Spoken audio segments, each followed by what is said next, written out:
Welcome to the Digital Remodeler Podcast. We're so glad to have you with us today. And joining me is Jonathan Mast from Whitebeard Strategies.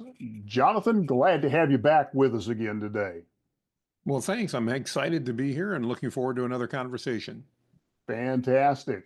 Well, it's been a while since you've been with us, and so we're going to jump in today. And we've entitled today's episode Beyond the Buzz: AI Driven Productivity, Profitability, and Performance for Entrepreneurs in 2025. And so let's kind of dive into this, this growing role of AI in small business. And so, when you were last here, AI was just coming onto the scene, just making the splash, and it's definitely gone from being experimental in many businesses to being absolutely essential. What's really the most important shift that you're seeing right now in how business owners and entrepreneurs are adopting AI currently?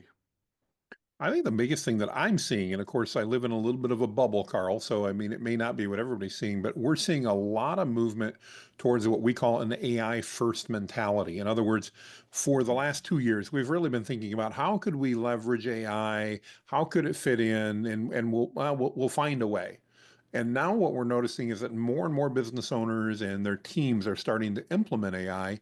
And now they're really developing an AI first mentality, which is they're initially thinking of how could I use AI to solve this problem before they try to go into how would I normally solve this problem. And I think that's an interesting kind of just mental shift that's taking place as more and more people are becoming comfortable with AI and they're looking at it that way. Now, that being said, the number of business people that are using AI is still pretty small. I mean, the recent stat that I saw, I'm sure you see them as well, was somewhere less than 20% of business people are using AI on a regular basis. So I think it's still a relatively small percentage, but we're starting to see some massive just leaps ahead for those businesses and those teams that are implementing AI on a regular basis. That's good. Now, what do you think is really contributed to that comfort level starting to come up? I think, it's mainly use, Carl. I mean, so many, you and I have both talked to plenty of people that are like, oh, I'm not going with that AI stuff, and there's no way. And in almost every case, every person that I've talked to like that, when I followed up with the question of, have you tried it? The answer is, well, no, and I'm not going to. And once you can get them past that point to do something really simple, like take an email that one of those tough emails that we need to write where we need to put some boundaries in place. We need to connect with but we also need to be kind and professional. And let's face it, depending on how irritating that person sending the email is, sometimes those aren't easy to write. Well, ChatGPT or any of the AI models can help us write those in just moments. And as you and I were talking pre-show, the more we train it on who we are, who Carl is, who Jonathan is, who as we're using it, the better it gets at reflecting our tone and style.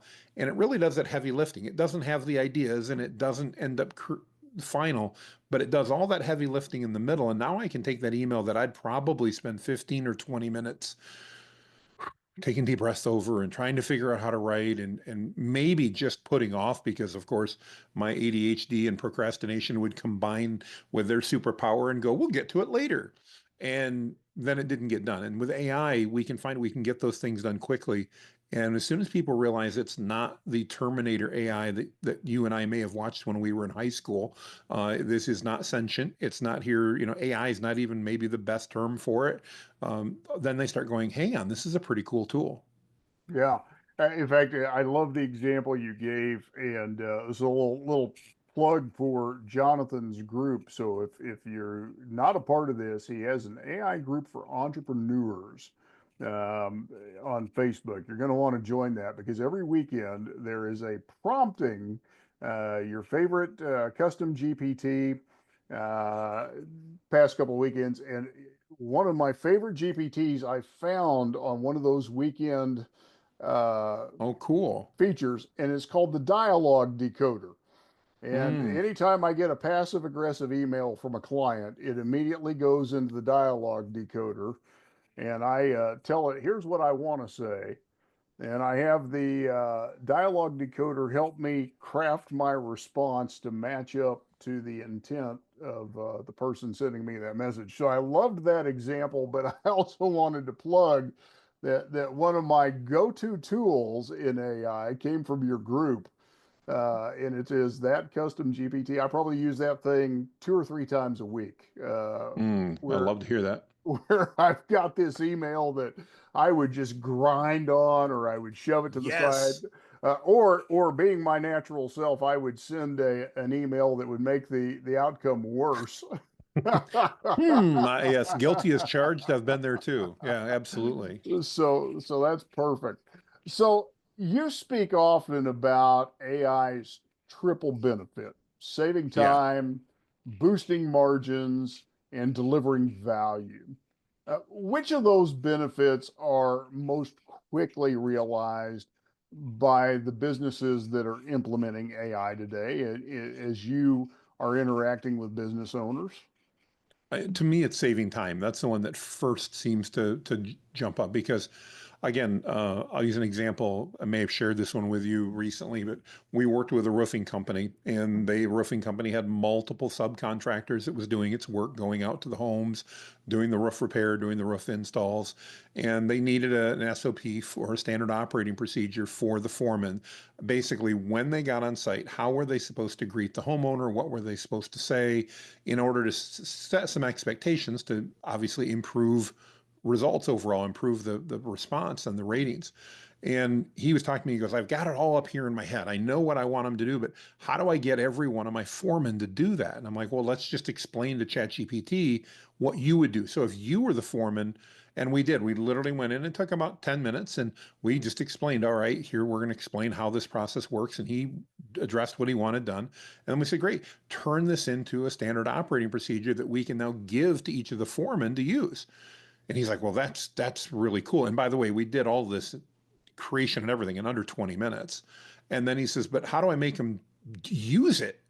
And I said, we went back to ChatGPT and said, now let's create a checklist that the foreman's responsible for submitting at the end of the day for every new job they're on. Literally about 43 seconds later, and it's done. And so in under 25 minutes now, we took something that was in an owner's head. We've all been as business owners in that spot where we know what we want to have done, but we can't figure out how to explain it.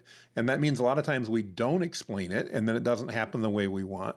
To documented with a checklist, matching what's in the head perfectly, but with a few improvements on top of that. Those are the type of things that save time because in the past, as an owner, most of us would have we would have never gotten around to it until we had a real problem. You know, a homeowner blows up because it was bad communication or whatever. And then we'd be frustrated to have to deal with it because it would be common sense to us.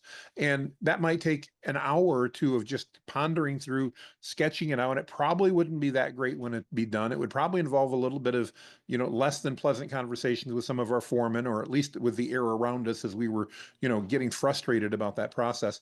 Now, again, in just minutes, we can get things like that done, codified and ready to use for our team, and everybody wins in the process. It's fantastic. Yeah, I think for us, certainly one of the things that's been valuable in our organization is taking that stuff and just getting it out of my head Mm-hmm. as a leader and getting it into a deliverable checklist form that other people can follow. So I love that. So let's talk about this idea of going from manual to scalable, and automating some of these core functions within the business. So practically, what AI tools are helping business owners get back some of those valuable hours every week? And what would you say are the low hanging fruit pieces that every business really should be automating first? I think from a tool perspective, it's really pretty simple. And that's that from a tool perspective, the tool that you have available to you right now in your business is probably the one you should be using. And in other words, let me make that clear. As entrepreneurs, we shouldn't be chasing the next bright, shiny object. Because if we've got access to ChatGPT, or we have access to Claude, or we have access to Gemini, maybe even Copilot if we're a Microsoft shop, that tool can do so much for us out of the box and help us move so far ahead of our competition that we don't need to find the perfect tool. We already have an amazing tool in front of us that we can use. So I think the first thing I want to address there is just what tool should I be using? And I think it really needs to be simple. You need to use the tool that's available to you that you already have. And if you don't, my recommendation, start with ChatGPT. It's probably the broadest, tons of flexibility, tons of things we can do with it. And again, it's $20 a month to get started on the Pro plan. And you can even, or Plus plan, you can even start for free if you really want to, just to see how valuable it can be for you. So I don't know. There was a second part that I missed because I jumped on my soapbox. But what was the second part there, Carl? Yeah, that second part is what are the low-hanging fruit tasks that really Mm, every business owner should be looking to automate first? What any business owner you're talking to, if you were to just sit across from them and say, you really need to get that off your plate, just business owner to business owner that you see most business owners bogging down with, what would you say those are? I definitely think one of them is just standard operating procedures. And there it's probably more that we need to be doing more of them and we just don't as business owners because we sometimes look at that, at least I do, as this massive mountain that needs to be scaled and I don't know where the first step is, let alone the final step. So I guess we won't worry about that today. We'll go on to something that I do know how to do. So I think that's one area that virtually every business owner can look at and get help. Another, of course, like you, I have a marketing background, and so I immediately think of some various ways to use it for content creation. What I want to instill, and I know you and I have had this conversation many times, it's not just about creating content, though. It's about creating content that's helpful to your audience. So, for example, instead of just writing a vague blog post, how about creating a comprehensive guide that educate your customer on your product or your service so they make a better decision and are hopefully more likely to pick you. We can use AI to help us create things like that very effectively. Um, so those are two that immediately come to mind. There are a ton more, especially anything to do with data analysis. You know, AI is just tremendous at that. If you've got reports that need to be analyzed, again, AI is just very well suited for that. I think that's wonderful. One of the things that's really changed, and this was, part of the reason for our conversation today. Hmm. When we first talked, just what you talked about, we come from marketing backgrounds, and so the big thing with AI in our original conversations was, man, we could crank out blog posts and ad copy Hmm. and built-in copywriter and all that good stuff. But one of the big impact points that we're seeing now is using AI in places where we used to need live staff. Yeah. And we're starting to see small businesses using AI bots for things like customer service, live chat, lead qualification, in some cases, even answering live calls. I'd love Yeah. for you to talk about that a little bit and Mm. what you've seen that progression over the last, 18 months or so, and how you're seeing that really evolve in the marketplace, some of the uses you've seen, and just really even the level you've seen that, because I can hear the business owner listening to that going, "Yeah, I'm not about to have some bot answer my calls and screen my you know I'd love to hear your thoughts on that." Yeah, and I think it really goes in two unique ways when it comes to that. I think first, I've seen tremendous advancements as you have. The tools are significantly better. And when we combine that with the fact that there seems to be a newfound understanding that training is actually required before you roll one of those out. I think, a year and a half ago, Carl, when a lot of these started throwing or showing up on the plane, so to speak, where we could use them, people just thought they were kind of plug and play. In other words, I could buy this, I could turn it on, and it'll know my business, it'll know me. And those businesses got embarrassed pretty quickly because they hadn't trained that. So, one, I think the technology has gotten a lot better, but two, I think there's a much better understanding now of the fact that you need you need to be able to do this for your customers and you need to train it on who you are. The thing that I really see changing more than anything else, though, is actually on the customer side. And it's probably one of the areas that I think we're going to see some of the biggest growth in the next year. And that's it. Whether you as a business owner want to implement AI for your customer service or not is probably an irrelevant question to ask anymore because your customers are beginning to expect it. And if they're not today, within the next few months, they're going to have experiences where they use a well-trained AI model for customer service, and their eyes are going to be open and they're going to be like, that is the holy grail of customer service, and I want that everywhere. And if you don't give them that option, then I think you're going to find that your customers are going to get frustrated. Now, I'm a big one for transparency, so I don't see any problem with having AI answer my phone and tell where, but I also want to be very transparent about this is AI. This is, this is not a human. So many of the customer service things that happen, people don't really care if they're talking to a human or not.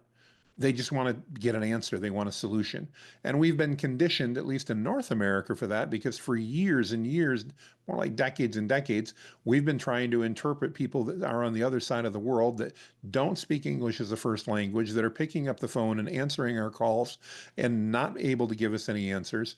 And now we have the ability to, no matter what language your customer calls in, to have the AI respond in that language, to do so eloquently, to be trained on your information, and to always give that option. If you want to talk to Carl, press one. But then it may say you can't talk to Carl for 3 days because he's busy. But if you want to talk to Carl, that's great. But if you don't and you just want to get an appointment booked or you want to check on the status of an order, you don't really need to talk to a person anymore to do that. And the AI models can integrate with our current back office systems to be able to look up order status, to be able to check things like that, and provide those values to our customers quickly. Those AI agents never get sick. They never get too busy. They never have a bad day. They're always going to operate consistently. And I think customers are very quickly going to be at a point where they're going to be expecting that if they're going to do business with you. That's great. And that kind of brings us to this, next question. What does it look like to deploy an AI powered intake or screening bot? And let's say this is a business that is getting a lot of inbound service requests or consultation bookings. What does that really look like? How do they train it? How do they really get this process up and running? Well, my recommendation here is going to be this is not a do it yourself project for most of us as business owners. There are a number of agencies that specialize in that. Most marketing agencies have the ability to go ahead and help you do that and get that set up. And it's not something I'd recommend any business just go, I can figure this out and I'll do it. Because, you've probably heard the Air Canada story, and the Air Canada story is an airline, if you're not familiar, and somebody called in for a bereavement flight and they didn't train the AI right, and the AI offered to give them a free flight because it was for bereavement. Well, that's not Air Canada's policy. Air Canada acted kind of poorly, and from what I know, I wasn't part of it, and then didn't want to honor what the AI bot had said, and then that caused a whole kerfuffle and everything else.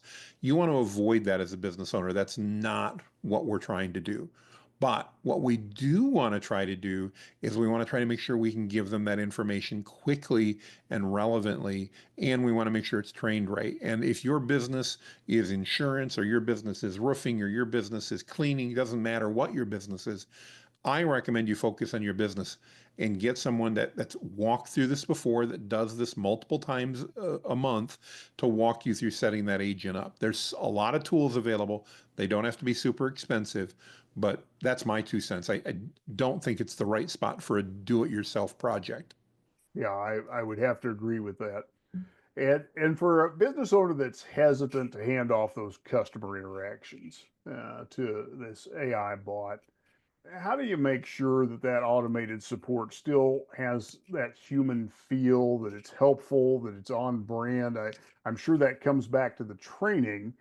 How do you really make sure that it does carry your voice and just the reflects your brand in the way that it's goes about its business?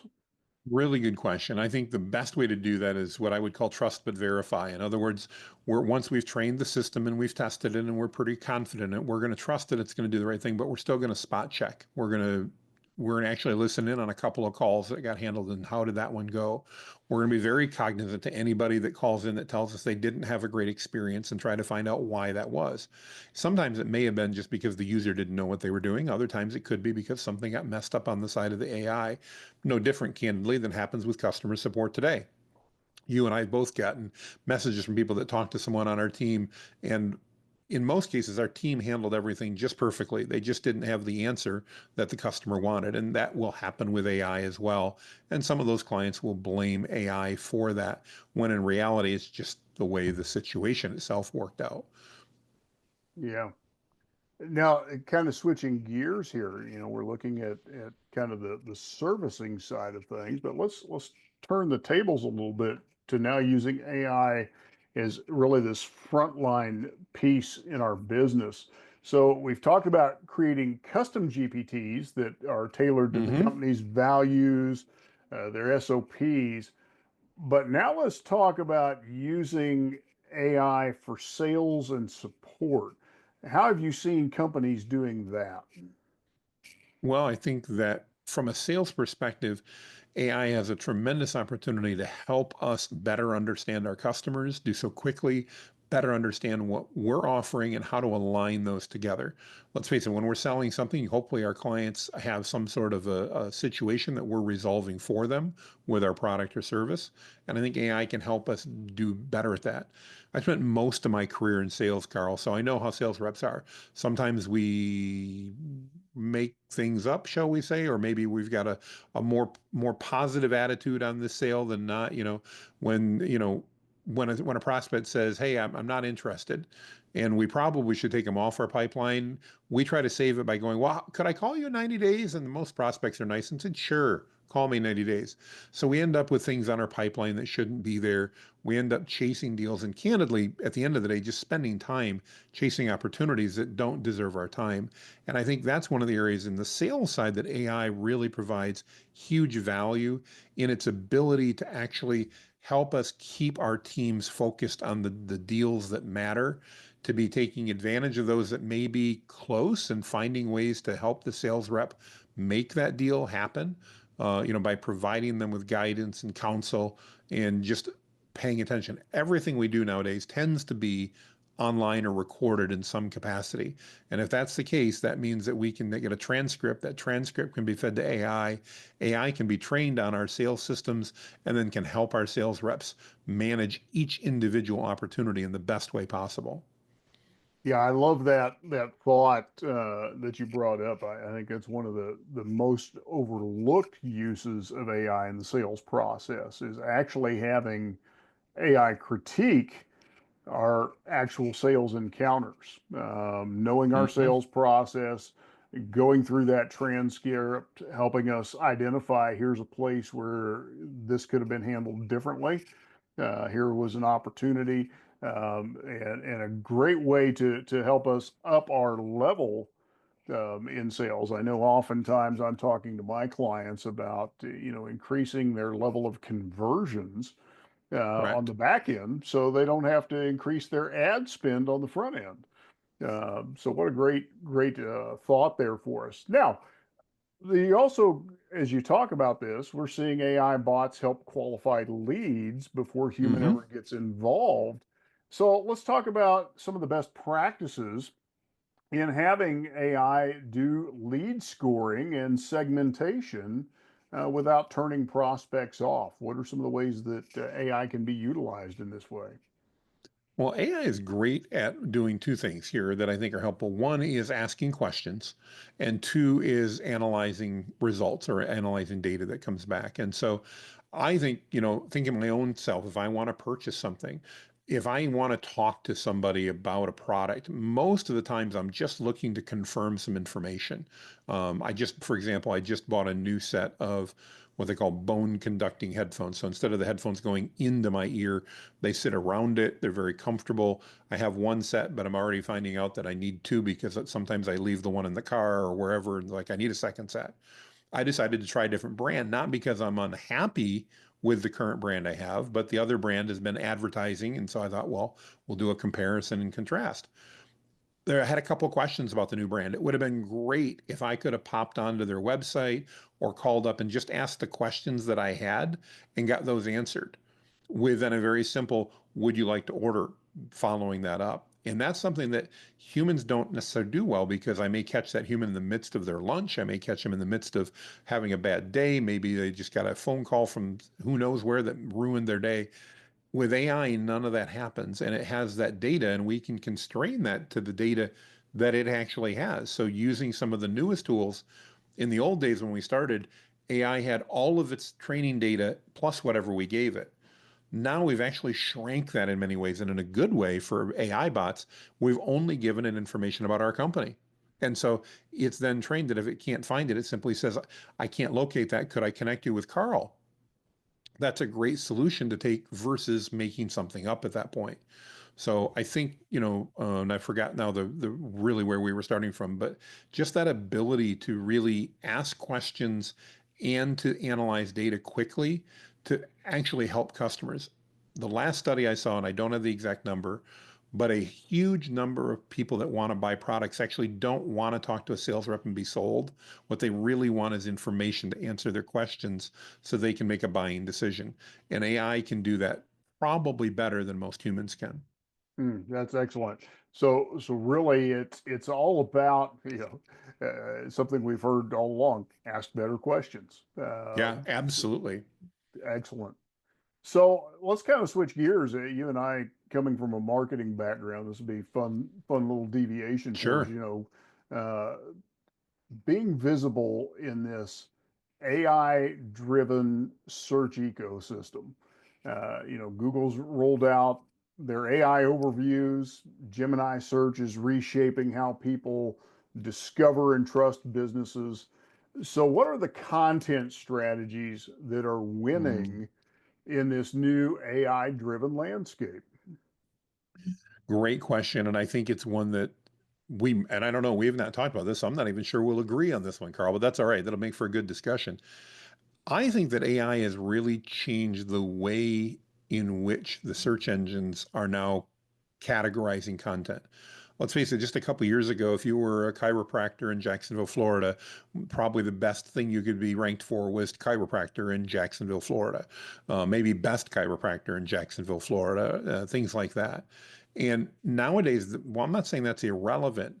What matters even more of what I'm seeing, and again, I'm a step away, so you may correct me on this if I'm mistaken, but what I'm seeing from where I'm sitting is that the search engines now not only want to know that, yeah, you're in Jacksonville, Florida, they don't need you to write a keyword stuffed article about that anymore. They really want you to be creating and providing content that demonstrates that you're an expert, that you have authority, and that you have experience in this area. So if you're specialized in sports chiropractic, then you should be not just writing one blog post about how you're great at sports chiropractic. You should be creating lots of content, dozens of blog posts and dozens of social posts, and don't forget with our phone, dozens of videos helping people understand, really providing value. I think the search engines are almost looking for us now to be seen as that expert. They want to see that you've got a library of valuable content. And the great news is with AI, it's easier than ever to create valuable content when we train it in our tone and style.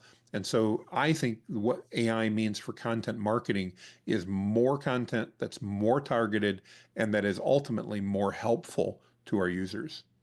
Absolutely. Yeah. You and I have talked previously on a number of occasions about this idea of topical authority. Yes. It's no longer about being keyword driven, and I Hmm. often talk to our clients about Google used to care about do you have the right keywords in the right places and the right backlinks, but now it's about do you have the validating noise everywhere else that says you are the expert worthy of those rankings, Hmm. and your authority, your expertise, your topical authority in that subject matter um, is a key component of that. And so that kind of brings up just what you said. It's not about writing this content; it's about this digital footprint, which Mm. encompasses more than just your written content. It is those social posts. It is the video content, and something that I've been pointing out to my clients here recently.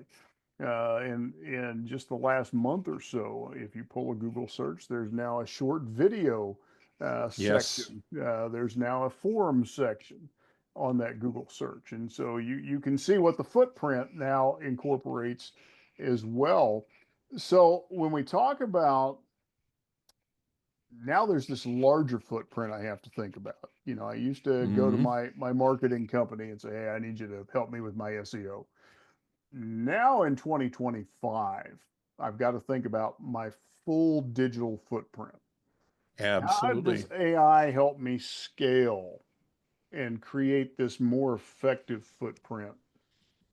Well, I think first, it allows us to personalize that content.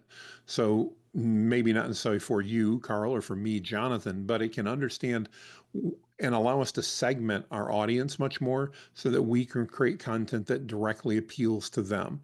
So, Carl, in our case, if they want to reach out to say, if you've got to go to your beard and wear glasses and you're over 45, we want to talk to you. Hang on, that's me. And it gives us that ability to do that and create content that really targets that audience in a manner that fits them. And so that's, I think, step number one. The other step is candidly, it just allows us to create better quality content. With the deep research tools that are out there today, I can have an idea about something that I want to share, something I want to go into, and I can use the deep research AI tools to e- e- be as good or even better than having a research assistant that was in my office to now go say, hey, I want to write an article about this and how it benefits our customers, and I need some research on it. Well, these tools now can go do that in minutes. And when I say minutes, sometimes it's 10, 15 minutes, but can often come back and create a 10, 15, even 20-page research document with oftentimes hundreds of citations validating or invalidating or showing me what I need to get the information I need. And so ultimately, that vast ability to get information that's relevant to our audience and relevant to the point we're getting, I think AI allows us to create better content at scale, and both are going to be important. That's excellent. And you brought up something important here. I'm glad you hit this segue. As we're talking about deep research, when we're using AI to generate content, respond to our clients, of course, accuracy is critical. And how do you recommend that a business owner verifies information? Because when we talked, in our first interview, we Hmm. laughed because at that point AI was still known to hallucinate. It'd come up with some interesting facts. You don't hear as much about that, but that's always a fear. How do we make sure that what we're getting is accurate, that we're not getting hallucinations, that our AI isn't making up stuff for us? Um, Yeah, it's again partly trust but verify, and part of it's training data. For most of the applications we're talking about, Carl, we're not talking about using ChatGPT or Gemini or Claude in what I would call its out of the box form. We're going to use those tools, but we're likely going to add in relevant training data on our tone and our style, our brand, our products and services, all of that. So you combine those together then with better questions. And the old phrase garbage in, garbage out applies to AI like it does anywhere else. And we've all had people that we've talked to that had asked really poor questions. And then we were even frustrated because we didn't know what to answer for them. And AI has that same experience. So the type of questions we answer, the way in which are asked, the way in which we ask them is really critically important to get the best possible data outside of it. Does it mean that AI will never make a mistake? No, our human teams make mistakes. I make mistakes. It happens. But I think we can mitigate that largely by one, doing some fact checking, some trust but verification, do some spot checking on things, and two, by making sure that the training data that we're providing it with helps constrain and train the model as to what we want. that's excellent. Yeah, I think this is a great point that you bring out, and I'm glad you hit on it. It's not just out of the box. I think that's one of the things people Mm, misunderstand. If you're just going to go out to Chat GPT, get your free account, and tell it to write stuff, you're going to get hurt. Yeah, 100%. Absolutely. I would say you will get embarrassed probably sooner rather than later. Yeah, yeah, and it is all about training and truthfully, and you're going to agree with me, I'm sure. Make an investment in your AI. Take the time, make the Hmm. investment, get the paid models, custom train your AI for the individual tasks. I think that's what I have found to be successful in my business. I'm sure you've found the same thing. Absolutely. Uh, Yeah. Yeah, these are tools. If you're a carpenter, you don't expect the carpenter to show up at your house and ask to use your hammer and your saw and your nails. It's not how it works. They have tools of the trade. If you're a chiropractor, you have tools of the trade. We all do, regardless of where we're at. And for most businesses today, those AI tools are part of it. Here's the good news is, I subscribe to virtually every one on earth that matters as far as tools. And I say that matters because that's not everyone. And as a result, I still only spend a few $100s a month for myself and my team to have access. And we've got a team of 9 people now. So, in the big picture, that's a relatively minor monthly cost in order to provide huge value, not only to my team, but also to my customers and my audience. And we haven't talked much about it, but that's the other thing I recommend to business owners.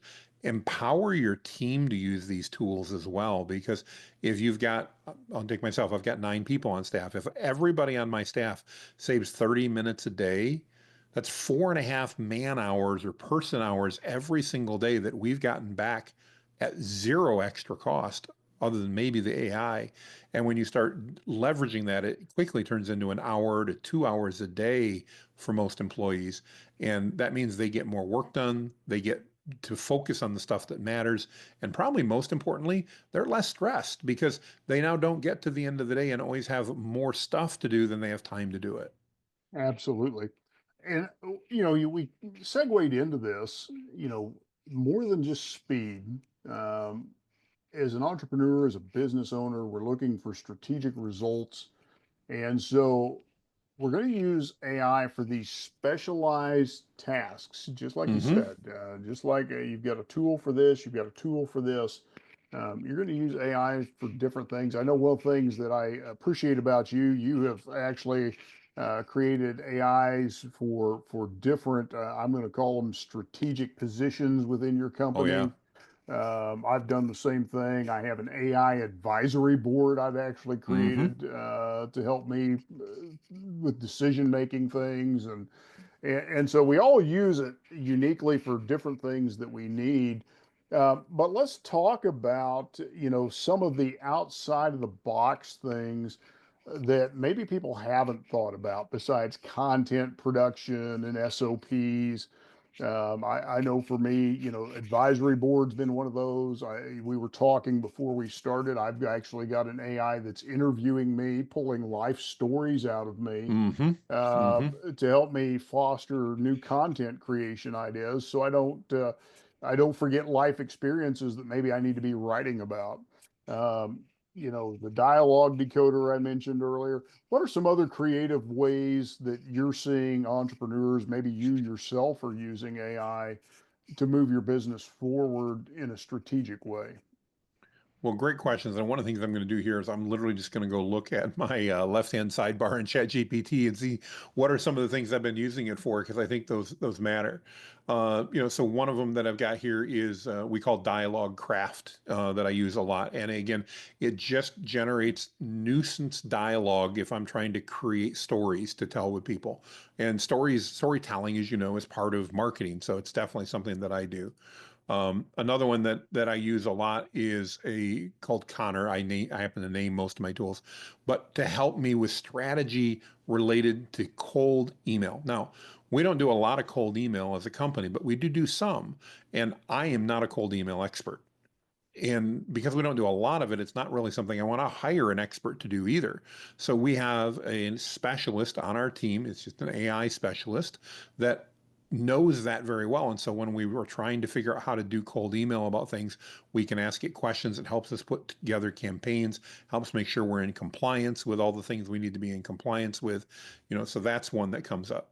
On a personal level, and this is one that may upset some people, I've definitely gotten some hate messages about this one, is I, being ADD and a man of faith, really love my prayer time. But being ADD, I'll admit, my brain sometimes tends to go ooh off and about when I'm in the middle of my prayer. So I actually have a tool that I've created that has been trained on biblical bases of prayer, and I can give that my thoughts for the day or whatever what I need in a prayer, and it will write one out, and then I will literally read it aloud. For me, with ADHD, that's been massively valuable to help my prayer life increase. Totally unrelated to business, but something that I use a lot.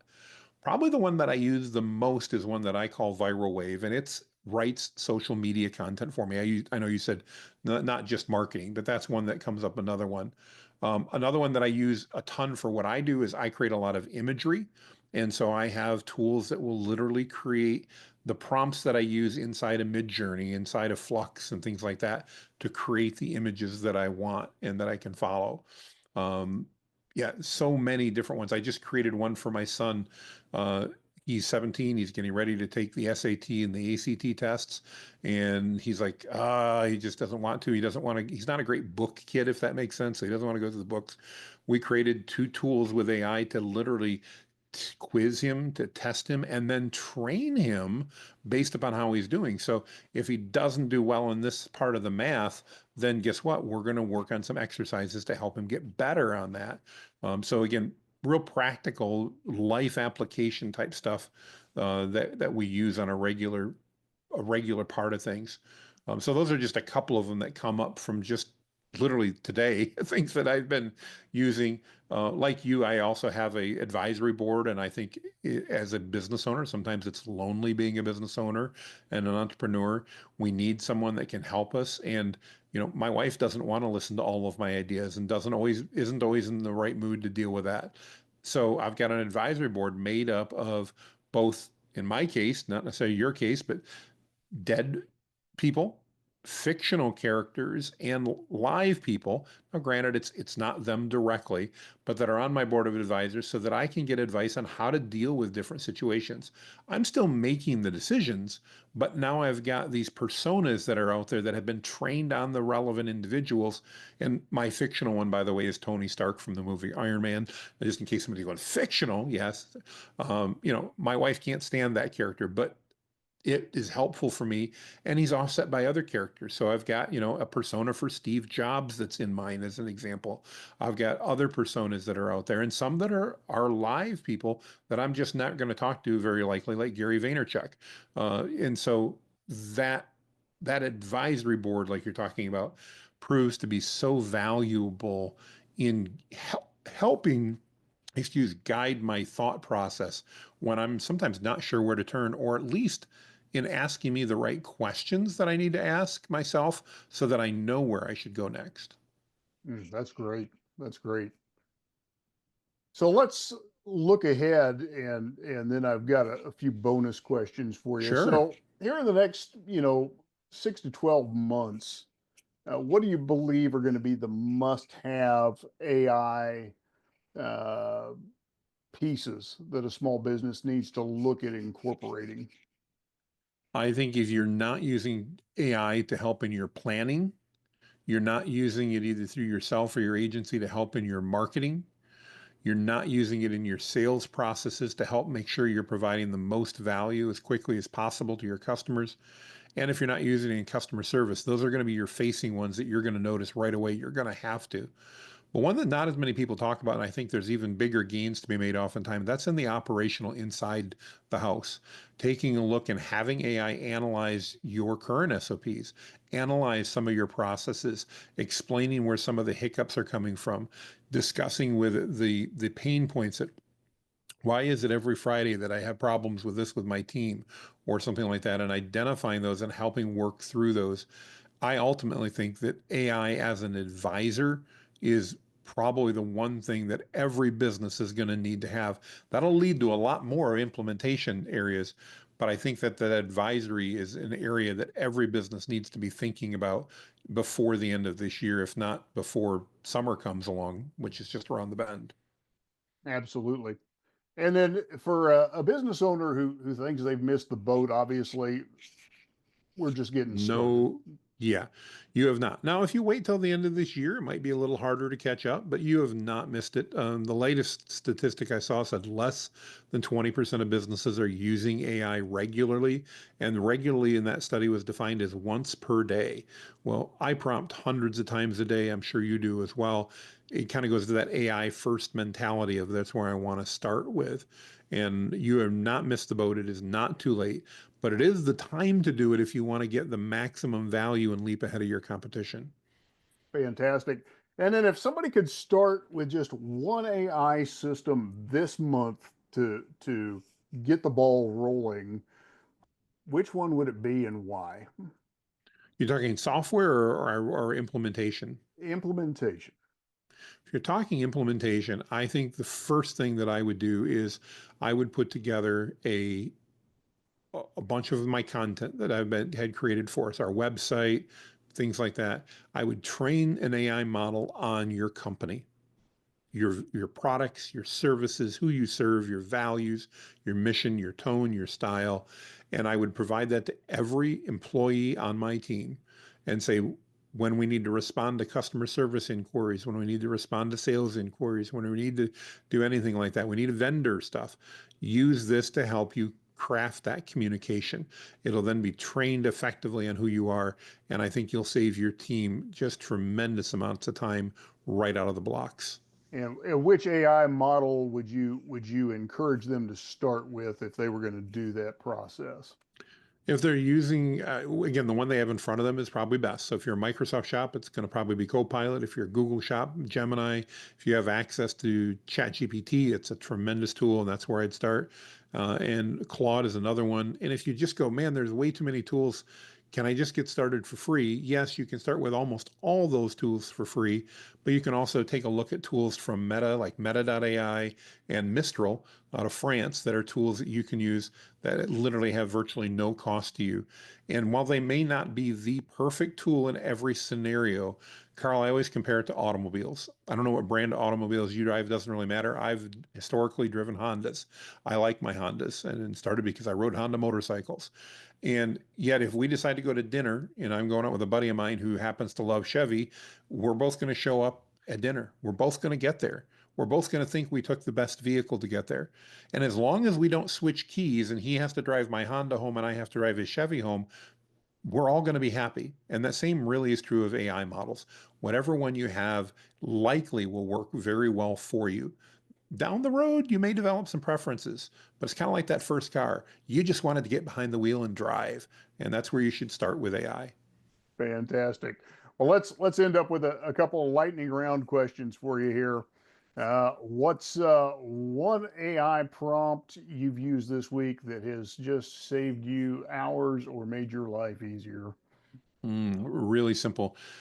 Having AI interview me when I had a problem I needed to solve and I wasn't candidly even sure where to start with it, just saying, here's my objective, here's what I'm trying to solve for. I need you to ask me as many questions as you need, one at a time, until you have the information that you can give me a recommendation. Fantastic. What's your favorite underutilized GPT or tool for business owners? Well, I think, when it comes to that, I think in general, it would simply be the fact that most people go, ChatGPT can do that? Yes, it can do that. Gemini can do that? Yes, it can do that.